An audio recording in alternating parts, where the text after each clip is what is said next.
Bismillahirrahmanirrahim. Assalamu alaikum students. How are you? This is me Tarim Salim Kasiri and I hope you are all fine. Okay. तो today is your SST session. SST का आपका session 14 है आज। और तो session 14 में आपको ये मैं करवाऊँगी कि जो आपकी रीडिंग है उसे स्टार्ट लूँगी मैं, जो आपकी 2 पेज 1 पेज जितनी भी हुई थी, ठीक है। तो इसके वहीं से आगे हम कंटिन्यू करेंगे रीडिंग को।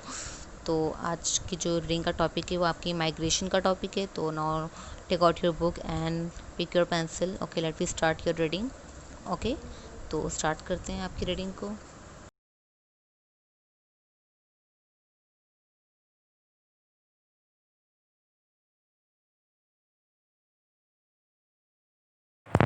Okay, smart social study class 5। Okay, now open your SST book.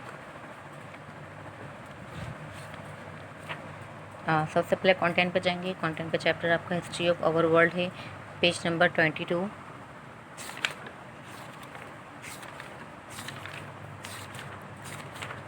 Okay, तो पेज नंबर 22 पे आ चुके हैं। पेज नंबर 22 हमारा कंप्लीट रीडिंग हो चुकी थी। इसके बाद पेज नंबर 23 पे हमें हाफ पेज हमने रीड किया था। तो यहाँ से अर्ली माइग्रेशन से स्टार्ट करना है, ठीक है। अर्ली का मतलब होता है जल्दी, और माइग्रेशन की मीनिंग्स होते हैं हिजरत, मतलब नकल मकानी करना, एक जगह से दूसरी जगह मूव करना, ठीक है। अपना घर चेंज करना, अपना एरिया, सब कुछ, ठीक है, अपना इलाका। तो यहाँ से स्टार्ट लेते हैं। The modern humans lived in Africa until about 70,000 into 1 lakh years ago. They probably left Africa because of changing climate and environment. Some humans left Africa and moved into Southwest Asia, Middle East and moved on. Okay, तो अब मैं इसकी translation बता रही हूँ, तो pencil आप लोग पिक कर लीजिए। तो मीनिंग्स बताऊँगी साथ साथ, और अगर तो आप लोग राइट कर लीजिएगा सादा, ठीक है। The modern humans lived in Africa, ठीक है।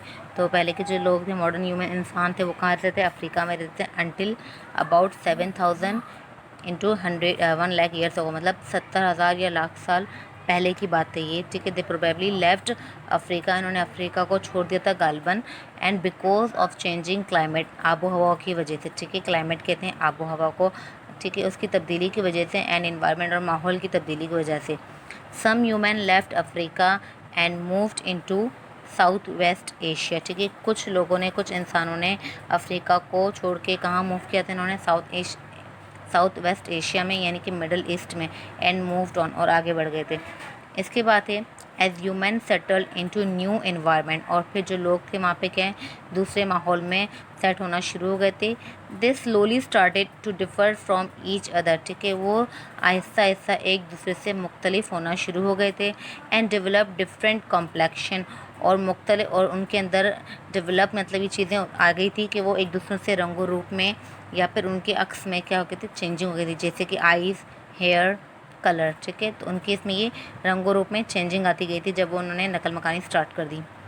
People living in different parts of the world look different because they lived in different environment with different amount of sun, wind, temperature, food, etc, ठीक है। People living different parts of the world, ठीक है, जो लोग थे मुख्तलिफ इलाकों में, मुल्क के मुख्तलिफ इलाकों में रहना शुरू कर दिया था इन्होंने। एंड लुक डिफरेंट, और मुख्तलिफ लगना भी शुरू हो गए थे। बिकॉज, क्योंकि they lived in different environment, क्योंकि जो इनका जहाँ वो रहते थे तो वहाँ का जो इन्वायरमेंट, माहौल था, वो बिल्कुल अलग था। विद डिफरेंट अमाउंट ऑफ सन मतलब सूरज की जब रोशनी होती है वो अलग थी, हवाएं वहाँ की तब्दील थी, वहाँ का जो दर्जा हरारत था वो चेंज था, ठीक है, वहाँ की ग़िज़ा अलग थी। तो इस वजह से लोगों के अंदर कॉम्प्लेक्शन और डिफरेंस मतलब ये आने लगा, इसी वजह से, माहौल के लिहाज से। Linguistics is the study of variety of languages and how they are related. We can trace the movement of people thousands of years ago by studying their genes and the language they used. For instance, people living in India and Europe once lived in Central Asia together because their spoken languages today have similarities, that which shows they once had a common language, ठीक है। Languages कहा जाता है ज़बानों का तकाबली मुकाबले को, ठीक है, ज़बानों का तकाबली मुताले को कहा जाता है। Is the study of variety, ठीक है, इसमें मुख्तलिफ़ तरह की वैराइटीज़ होती हैं ऑफ लैंग्वेजेस ज़बानों में। And how they are related, और वो किस तरीके से लिंक करती है अपने इन्वायरमेंट से। We can trace the movement of people, ठीक है, फिर लोगों की मूवमेंट को उन्होंने ट्रेस किया, मतलब उनका पीछा किया। People thousands of years ago by studying their genes and the languages use, ठीक है, तो लोगों ने इनके ऊपर स्टडी करना शुरू कर दिया, उनकी ज़बानों पे, कि वो लोग किस तरीके से ज़बानें, कौन सी ज़बानें बोल रहे हैं और उस पर किस तरीके के लोग हैं ये लोग। फॉर इंस्टेंस, और फौरी तौर पे, people living in India, people कहाँ रहना शुरू करते हैं, इंडिया में, यूरोप में, और इसके अलावा सेंट्रल एशिया में, टुगेदर एक साथ रहने लगे। Because their spoken language today have similarities, क्योंकि जो आजकल इनकी जो लैंग्वेज बोली जाती है वो क्या है, सिमिलरिटीज़ है, एक मिलती जुलती है, ठीक है। That which shows they once had a common language, जो इस बात की शो करती है कि जो इनकी लैंग्वेज है वो क्या है, सबकी कॉमन एक ही लैंग्वेज है, ठीक है, एक कॉमन लैंग्वेज तमाम लोगों में बोली जाती है, सिमिलरिटीज़ हैं। Egypt hieroglyph, Chinese character, Indus script and Sumer cuneiform, ठीक है, तो ये इनकी पिक्चर्स हैं सबकी। नेक्स्ट मूव कर रहे हैं। Okay, drawings and figures preserved in the caves indicate that humans began to draw on the walls of caves.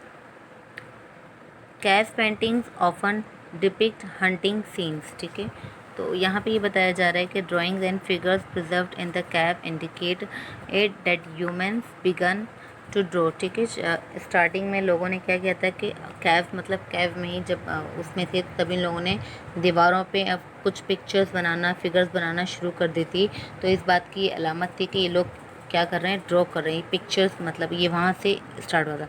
कैव painting often depict hunting scenes, cave painting अक्सर ये बताती थी कि वो हमेशा किसी चीज़ का शिकार कर रहे हैं, ठीक है, हंटिंग का मतलब होता है शिकार करना।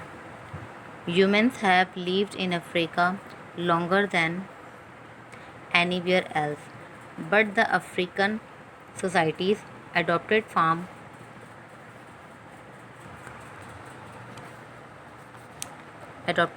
farming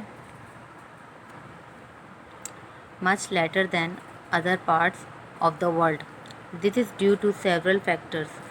Africa had a greater supply plants and animals that allowed hunting and gathering to be more successful for a longer period of time. Also, they had a much smaller supply of plants and animals that could be domesticated.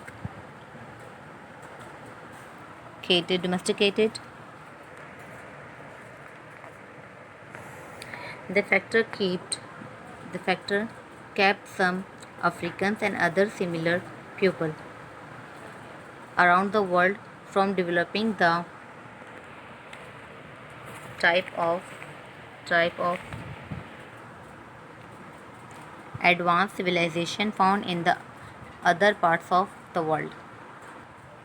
Okay, humans have lived in Africa longer than anywhere else, ठीक है, जो लोग थे वो Africa में ज़्यादा time तक रहे थे दूसरे इलाकों के या दूसरी जगह के लिहाज से, but the Africa societies adopted farming much later than other parts of the world, ठीक है, जो अफ्रीका में क्या थी ये चीज़ ये चीज़ इनमें थी कि वो क्या करते थे, फार्मिंग मच लेटर देन, ठीक है, जो इनकी जो फार्मिंग थी वो क्या थी, एक इनकी ज़िंदगी, इनके रहने का एक हिस्सा था, ठीक है, तो this is due to several factor, तो ये इनके ख़ास कुछ फैक्टर्स थे अफ्रीका में रहने के।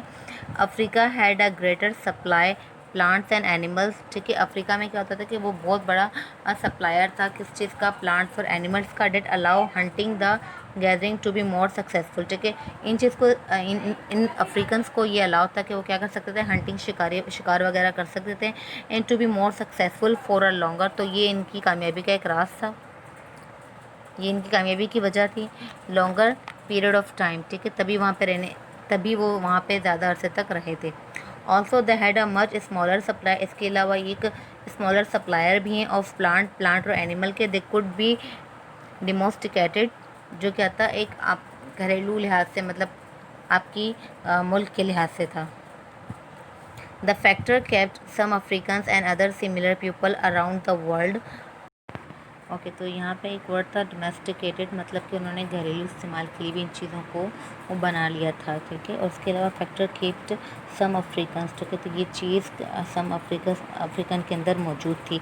एंड अदर सिमिलर पीपल, और उसके अलावा जो दूसरे लोग थे उनमें भी ये खासियत थी अराउंड द वर्ल्ड, जो उनके मुल्क के अंदर। From the developing the type of advance civilization, कि उन्होंने उनकी जो तहज़ीब थी उनको, उनकी तहज़ीब उनके अंदर थी। Found in the other parts of the world, जो इन्होंने उस मुल्क के अंदर दूसरे हिस्सों में इन्होंने इसको तलाश किया था कि जिनकी तहज़ीब है वो दूसरे लोगों में भी मौजूद है। तो यहाँ पे आज की जो क्लास से एंड कर रही हूँ मैं, ठीक है। आई होप जो थोड़ा सा जो आपको थोड़ी सी जो रीडिंग करवाई है अर्ली माइग्रेशन की, वो आपको समझ आई होगी, ठीक है। ओके स्टूडेंट्स, तो आज का टॉपिक आपका यहीं तक था कि आपके माइग्रेशन के बारे में बताया कि माइग्रेशन इन्होंने स्टार्ट की थी, कहाँ से की थी, और फिर इनकी जो तहज़ीब थी वो क्या थी। तो आई होप आपको ये सब समझ आया होगा। इंशाल्लाह जब हम नेक्स्ट क्लास में आएंगे तो इस रीडिंग को हम आगे कंटिन्यू करेंगे, ठीक है। तो तब तक के लिए आप लोग अपना ख्याल रखें, और कोविड-19 है तो ख़ास तौर पे आप लोग अपना ख्याल रखें। छोटे बच्चे हैं तो आप लोगों को ज़्यादा इफ़ेक्ट करेंगी इस तरह की चीज़ें, तो बाहर ना जाएं आप लोग भी, और अपनी सेहत का ख़ास ख्याल रखें, पढ़ाई पे फोकस करें, ठीक है। तो इंशाल्लाह हम अपनी नेक्स्ट क्लास में मिलेंगे। अल्लाह हाफ़िज़, सी यू सून, टेक केयर।